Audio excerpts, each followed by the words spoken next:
اذان میں کل 15 کلمات ہوتے ہیں. اگر کوئی مرد پوری اذان کا جواب دے تو اللہ تبارک و تعالیٰ اسے 30 لاکھ نیکی عطا فرماتا ہے. اور اگر کوئی اذان کے اندر محمد پاک صلی اللہ علیہ وسلم کا نام سن کر آنکھوں سے لگائے اور کہے قرۃ عینی بک یا رسول اللہ، اور یوں کہے رضیت باللہ ربا وبالاسلام دینا بسیدنا محمد صلی اللہ علیہ وسلم نبیا و رسولا، آقا ارشاد فرماتے ہیں میں ایسے کو اپنے اس کا ہاتھ پکڑ کر جنت میں لے کر کے جاؤں. بڑی برکت ہے. اور جو اذان سن کر دنیا کی بات کرے، بھائی اگر اذان ہو رہی ہو اور فقہی مسئلہ بیان ہو رہا ہو تو بیان کر سکتے ہیں، دین کی بات کر رہے ہو، دینی مسئلہ بیان ہو رہا ہو تو بیان کر سکتے ہیں، لیکن دنیا کی بات نہیں کر سکتے. اگر اذان کے وقت کوئی دنیا کی بات کرتا ہے تو حدیث پاک میں آتا ہے ڈر ہے کہ وہ مرے گا تو کافر ہو کے مرے گا، اس لیے اذان کی بے حرمتی نہ کیا کریں. ایک بار سب درود شریف پڑھنے، بات میں اینڈ کی طرف پہنچا جاؤں. رب صلی وسلم دائما ابدا علی حبیبک خیر الخلق کلہم. ہم لوگ محفلوں میں تو اذان کا خیال کرتے ہیں، گھر میں خیال نہیں کرتے، بلکہ اگر کرکٹ چالو ہو تو ٹی وی بھی بند نہیں کرتے، آواز کم کر دیتے ہیں. وجہ یہ ہے کہ کوئی گیند کا شاٹ نہ چھوٹ جائے. سیریل چالو ہو تو بھی بند نہیں کرتے تاکہ وہ جو دیکھنا چاہتے ہیں وہ نہ چھوٹ جائے. اللہ کے بندو رحم کرو اپنے آپ پر. سب کچھ لٹ چکا، بچا کیا ہے؟ اگر اب بھی نہ سدھرے تو پھر کیا ہوگا؟ اب بھی نہ بدلے تو کیا ہوگا؟ ایک بار درود شریف پڑھے، بات اختتام کی طرف پہنچتی ہے. درود شریف پڑھنے کو کہا جا رہا ہے، اگر پڑھیں گے تو ہزاروں درود ایک ساتھ آقا کی بارگاہ میں پہنچ جائیں گے. اللہ رب محمد صلی اللہ علیہ وسلم نحن عباد محمد صلی اللہ علیہ وسلم صلاۃ و سلام علیک یا جد الحسن والحسین. تو کافی مراد آبادی رحمت اللہ علیہ کے بدن پر جب استریاں پھیری گئی تو آپ نے اس وقت اغثنی یا رسول اللہ، اتنے فنا تھے. اور جب اغثنی یا رسول اللہ کہا تو ہمارے بزرگوں نے فرمایا اس وقت ان کو عالم بیداری میں رسول اللہ کی زیارت نصیب. تب کافی نے کہا تھا روتے ہوئے یا رسول اللہ اگر مجھے پہلے پتا ہوتا کہ اس منزل سے گزرنے کے بعد آپ کی زیارت ہوتی تو میں اتنی دیر نہ کرتا، یہ استریاں میں پہلی پھروا لے. اس لیے کہ آقا یہ جان بھی آپ کی ہے، سب کچھ آپ کا، یہ عشق تھا. تو یاد رکھنا پہلی چیز رسول اللہ کی محبت، دوسری چیز آل البیت کی محبت. اور آل البیت کی محبت صرف معاذ اللہ ہاتھ چومنے تک اور نظر پیش کرنے تک نہیں، بلکہ واقعی سچی محبت جیسے امام احمد رضا کے دل میں تھی. امام اہل سنت، میں نے ایسا عاشق اہل بیت کم ہی دیکھا ہے جس کے گھر بیٹیاں بھی پیدا ہوتی ہے تو نام رکھتے ہیں کنیز حسن، کنیز حسین، مصطفی بیگم، مرتضائی بیگم. اندازہ فرمائیں میں نہیں سمجھتا کسی کے گھر میں ایسے نام ہو. اور باپ دادا یعنی جس کی اصل بھی نبی اور آل نبی کی عاشق ہے اور جس کی نسل بھی نبی اور آل نبی کی عاشق ہے. اللہ اکبر. لیکن بلکہ امام المتکلمین ان کے والد علامہ نقی علی خان رحمت اللہ علیہ ایسے فنا تھے عشق اہل بیت اور عشق رسول میں. آپ اپنی کتاب میں لکھتے ہیں کہ جو رسول اللہ کی اولاد کو دیکھ کر احترام کے لیے اٹھ کے کھڑا نہ ہو، اللہ اس شخص کو لا علاج بیماری میں مبتلا فرما دے. تفسیر علم نشرہ میں آپ نے یہ حدیث لکھی ہے کہ جو حضور کی آل کی تعظیم کے لیے کھڑا نہ ہو اللہ اس کو لا علاج بیماری میں مبتلا فرما دے گا. یہ ان لوگوں کا حال تھا. امام اہل سنت کی کیفیت یہ تھی عید کی نماز پڑھ کر کبھی اپنے ماں باپ کو پہلے سلام نہ کیا بلکہ سیدوں کو ڈھونڈتے تھے، پہلے ان کو سلام کر کے عید کی مبارکباد پیش کرتے تھے، اس کے بعد اپنے ماں باپ کو عید کی مبارکباد پیش کرتے تھے. ایسا عاشق رسول ہمارے درمیان تھا. اللہ اکبر.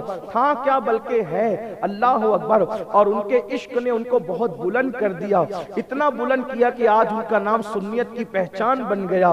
اور ان کا حال یہ ہے کہ سب ان سے جلنے والوں کے گل ہو گئے چراغ. احمد رضا کی شمع فروزہ ہے آج بھی.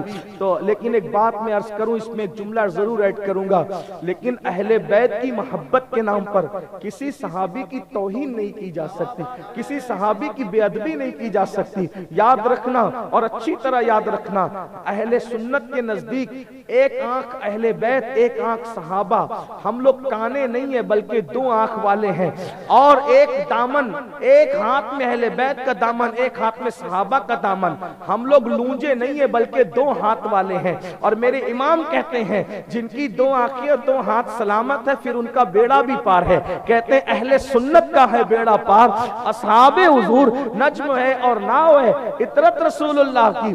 کچھ لوگ ہم سے یہ کہتے ہیں کہ تم لوگ سید ہو کر سیادت کو رسوا کرتے ہو اور فلاں کی تعریف کرتے ہو اور فلاں کی تعریف کرتے ہو اور صحابہ کو پیش کرتے ہو۔ ہم کہتے ہیں ہم پابند اپنے باپ داداؤں کے، ہم جلسوں کے ماحول کے پابند نہیں، ہم لفافے کے وزنی اور ہلکے ہونے کے پابند نہیں، ہم لوگوں کی خوشی اور غم کے پابند نہیں، ہم اپنے اسلاف کے پابند ہیں۔ میں بس اتنا جاننا چاہتا ہوں جن کو رسول اللہ نے معاف کر دیا، لا تسریب علیکم اليوم فرما کر، جس کو حضور معاف کر دیں، امتی کا حق بنتا ہے کہ وہ ان کا حساب کتاب کرے گا۔ جن کو استنجا کی سنتیں نہیں پتا وہ صحابہ کا حساب کریں گے۔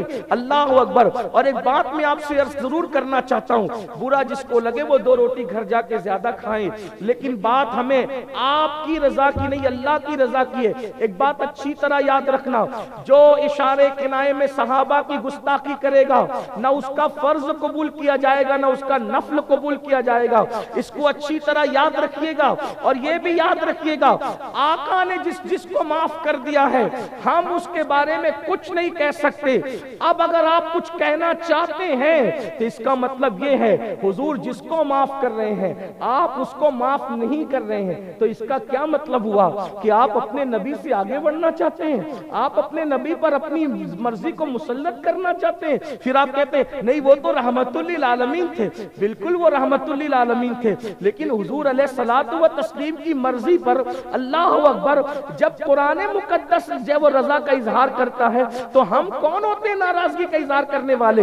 اور یاد رکھنا جن کے اپنے خود کے قرآن مقدس کے حوالے سے مخارج درست نہیں ہے، جو قرآن کی 4 آیتیں صحیح نہیں پڑھ سکتے، وہ صحابہ کے بارے میں باتیں کرتے ہیں۔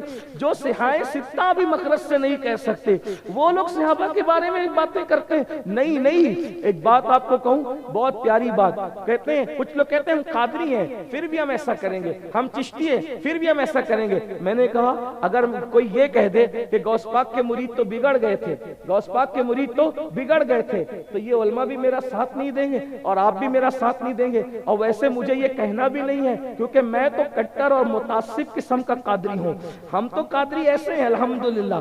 لیکن ایک بات آپ سے کہتا ہوں، اگر کوئی کہے بفرض محال اگر کوئی کہے کہ غوث پاک کے مرید بگڑ گئے تھے، آپ کہیں گے یہ نہیں ہو سکتا۔ کیوں نہیں ہو سکتا؟ کیونکہ غوث پاک نے فرمایا میں میرے مریدوں کو توبہ کے بغیر مرنے نہیں دیتا۔ توجہ فرمائے، غوث پاک کہہ رہے ہیں میں میرے مریدوں کو توبہ کے بغیر مرنے نہیں دیتا، یعنی جو بھی میرا مرید ہوگا اس کو میری نسبت کی وجہ سے توبہ کی توفیق ہوگی۔ ارے نادان، جب پیروں کے پیر بڑے پیر غوث پاک کا مرید بغیر توبہ کے نہیں مرتا تو رسول اللہ کے مریدین بغیر توبہ کے دنیا سے کیسے جا سکتے ہیں؟ تمہیں غوث پاک کے فیضان پر یقین ہے، رسول اللہ کے فیضان پر یقین نہیں ہے۔ پھر اس کے بعد اگر کہتے ہیں کہ ہم چشتی ہیں تو غریب نواز سرکار نے غریب نواز سرکار کے بارے میں بابا قطب کہتے ہیں کہ اکثر غریب نواز آنکھیں بند کر کے بیٹھتے تھے اور جس دن آنکھ کھول کر جس پر نظر ڈال دیتے اس کو ولی بنا دیتے تھے۔ نادان، جب غریب نواز کی نگاہ میں یہ فیضان ہے تو ان کے نانا محمد الرسول اللہ کی نگاہ کا عالم کیا ہوگا؟